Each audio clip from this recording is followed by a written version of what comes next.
MP ticket కోసం తీవ్రంగా యత్నిస్తోన్నారు Congress senior లీడర్లు. ఏండ్లుగా పార్టీ సేవ చేసి ఇప్పుడు ప్రత్యక్ష ఎన్నికల్లో దిగేందుకు రెడీ అవుతున్నారు. కోదండరెడ్డి విహెచ్ లోక్సభ ఎన్నికల బరిలో ఉన్నట్లు తెలుస్తోంది. కోదండరెడ్డి సికింద్రాబాద్ ఎంపీ సీటు ఆశిస్తోన్నారు. గతంలో ఆయన 2 సార్లు ఎమ్మెల్యేగా పనిచేశారు. వీరితో మొన్నటి అసెంబ్లీ ఎన్నికల్లో టికెట్ దక్కని నేతలు కూడా ఎంపీగా పోటీ చేసేందుకు యత్నిస్తోన్నారు. రాష్ట్రం నుంచి మెజార్టీ ఎంపీ సీట్లు దక్కించుకోవాలని చూస్తున్న కాంగ్రెస్ హైకమాండ్ బలమైన అభ్యర్థులను పోటీ పెట్టాలని భావిస్తోంది. దీనిపై ఇప్పటికే రాష్ట్ర నాయకత్వానికి కీలక ఆదేశాలు ఇచ్చినట్లు తెలుస్తోంది. ఎంపీ టికెట్ కోసం తీవ్రంగా యత్నిస్తోన్నారు కాంగ్రెస్ సీనియర్ లీడర్లు. ఏండ్లుగా పార్టీకి సేవ చేసి ఇప్పుడు ప్రత్యక్ష ఎన్నికల్లో దిగేందుకు రెడీ అవుతున్నారు. కోదండరెడ్డి విహెచ్ లోక్సభ ఎన్నికల బరిలో ఉన్నట్లు తెలుస్తోంది. కోదండరెడ్డి సికింద్రాబాద్ ఎంపీ సీటు కోసం ఆశిస్తున్నారు. గతంలో ఆయన 2 సార్లు ఎమ్మెల్యేగా పోటీ చేశారు. వీరితో పాటు మొన్నటి అసెంబ్లీ ఎన్నికల్లో టికెట్ దక్కని నేతలు కూడా ఎంపీగా పోటీ చేసేందుకు యత్నిస్తున్నారు. రాష్ట్రం నుంచి మెజార్టీ ఎంపీ సీట్లు దక్కించుకోవాలని చూస్తున్న కాంగ్రెస్ హైకమాండ్ బలమైన అభ్యర్థులను పోటీకి పెట్టాలని భావిస్తోంది. దీనిపై ఇప్పటికే రాష్ట్ర నాయకత్వానికి కీలక ఆదేశాలు ఇచ్చినట్లు తెలుస్తోంది. దీనికి సంబంధించి పూర్తి డీటెయిల్స్ రాజు అందిస్తారు. రాజు,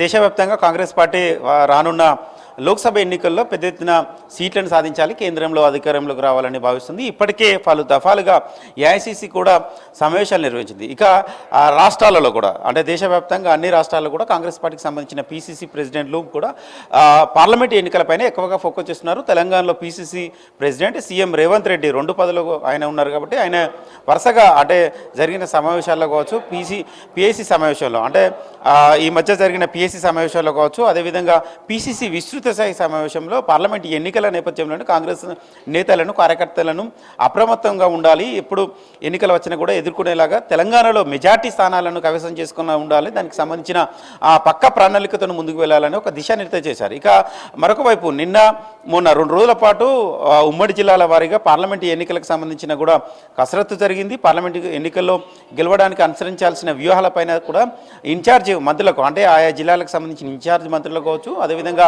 ఆ జిల్లాకు సంబంధించిన నేతలతో కూడా ఆయన సమావేశారు. ఇదిలా ఒకవైపు ఉంటే మరోవైపు కాంగ్రెస్ పార్టీకి సంబంధించిన సీనియర్ నేతలు ఒక 2 సీనియర్ నేతలు వచ్చే లోక్సభ ఎన్నికల్లో పోటీ చేయడానికి చాలా సీరియస్గా ఎఫర్ట్స్ పెడుతున్న పరిస్థితి కనబడుతుంది. అంటే కాంగ్రెస్ పార్టీలో దాదాపు 80 ఏళ్ళ వరకు ఉంటాయి. కాంగ్రెస్ పార్టీకి సంబంధించిన సీనియర్ నాయకులు అంటే 80-90 దశకంలో అంటే ఎన్టీ రామారావు కావచ్చు, చెన్నారెడ్డి హయాంలో ఎమ్మెల్యేగా పోటీ చేసి ఎమ్మెల్యేగా ఉన్న కోదండరెడ్డి ప్రజెంట్ కిసాన్ కాంగ్రెస్ జాతీయ వైస్ ప్రెసిడెంట్గా ఉన్నారు. కోదండరెడ్డి ఈసారి పార్లమెంట్ ఎన్నికల్లో బరిలో దిగడానికి చాలా ఉత్సాహం చూపుతున్నాడు. ఇప్పటికే ఆయన చాలామంది నేతలతోని సికింద్రాబాద్ పార్లమెంట్ ఎన్నికల బరిలో దిగాలని కూడా ఆయన కొంతమంది నేతలతో కూడా డిస్కస్ చేశారు.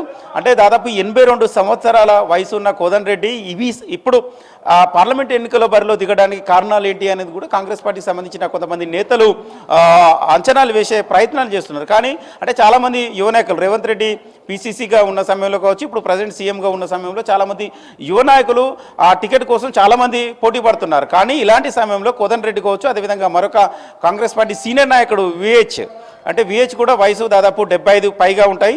విహెచ్ కూడా ఖమ్మం పార్లమెంట్ నుంచి వెళ్ళి పోటీ చేయడానికి కూడా చాలా ఇంట్రెస్ట్ ఉన్నారు. చాలా సందర్భాల్లో చాలా వేదికల్లో అంటే పీసీసీ స్థాయి వేదికల్లో కూడా ఖమ్మం టికెట్ తనకే కావాలని, బీసీ కోటలో తనకు టికెట్ ఇవ్వాలని కూడా ఆయన కోరినట్టు తెలుస్తుంది.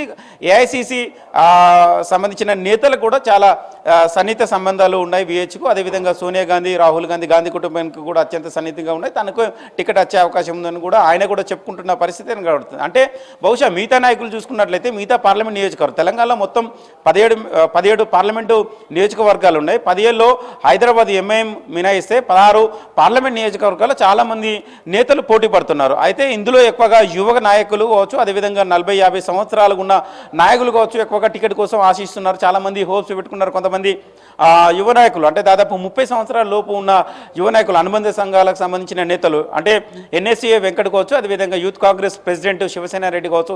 ఎన్ఎస్ఏ వెంకట్ ఇటు కరీంనగర్ నుంచి శివసేన రెడ్డి అటు పాలమూరు జిల్లాకు సంబంధించిన పార్లమెంట్ స్థానం నుంచి పోటీ చేయాలని భావిస్తున్నారు. ఇలాంటి తరుణంలో 80 సంవత్సరాల పైబడ నేతలు కూడా టికెట్ ఆశించడం పైన టికెట్ రేసులో ఉన్నామని చెప్పడం పట్ల కాంగ్రెస్ నేతల్లో ఒక ఇంట్రెస్ట్ చర్చ అయితే కొనసాగుతుంది. కోదండరెడ్డి చాలా కాలం నుంచి ఆయన పార్టీకి సంబంధించిన పదవుల్లో కొనసాగుతున్నారు.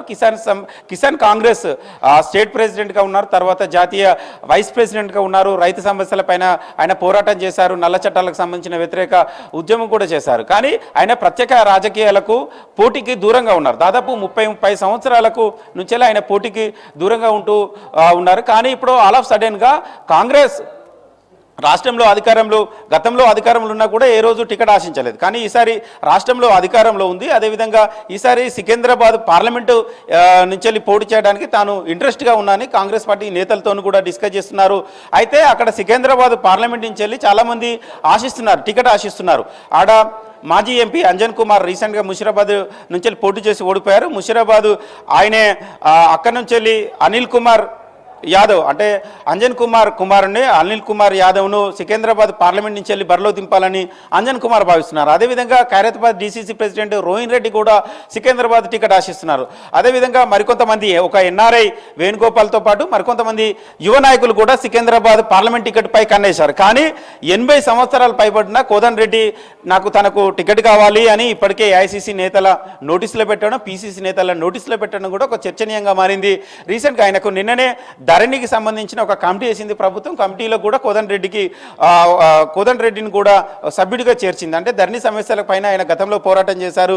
దానికి సంబంధించిన ఆయనకు పూర్తి సమాచారం ఉంది కాబట్టి ధరణి ఇష్యూస్ సంబంధించిన అంశాలపైన ఆయనకు కూడా నిన్న ప్రభుత్వం నుంచి వెళ్ళి కూడా ఒక కమిటీలో ఆయన కూడా చోటు కల్పించారు.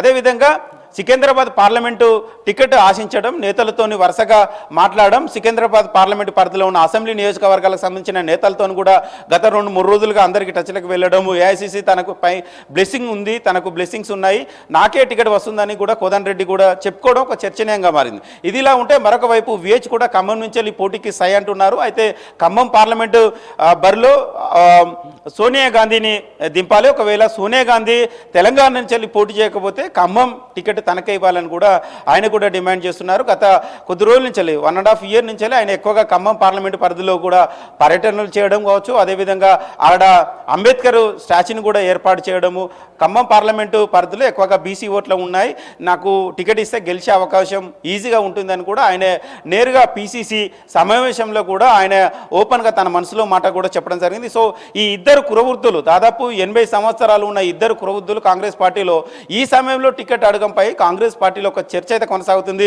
బహుశా వీళ్ళ పేర్లు అధిష్టానం నోటీసులో ఇప్పటికే ఉన్నాయి. అయితే వీళ్ళకు టికెట్ వస్తుందా రాదా అనేది తెలియదు. కానీ ఇలాంటి సీనియర్ నాయకులు ఇప్పుడు ప్రజెంట్ లోక్సభ ఎన్నికల బరిలో దిగడానికి ఇంట్రెస్ట్ చూపడం పట్ల కాంగ్రెస్ నేతల్లో, యువ నాయకుల్లో కావచ్చు, కాంగ్రెస్ నేతల్లో ఒక పెద్ద ఎత్తున చర్చ అయితే కొనసాగుతుంది. సో చూడాలి ఇద్దరు కురవృద్ధులకు టికెట్లు వస్తాయా రాదా అనేది కొద్దిగా చర్చనీయంగా అంశం అయితే కనబడుతుంది. కానీ ఏఐసీసీ మరి ఇద్దరిని ఏ విధంగా పరిగణలోకి తీసుకుంటుంది, టికెట్లు ఇస్తుందా లేదా అనేది చూడాల్సి ఉంది. Sravanthi. Right Raju, thanks for the updates.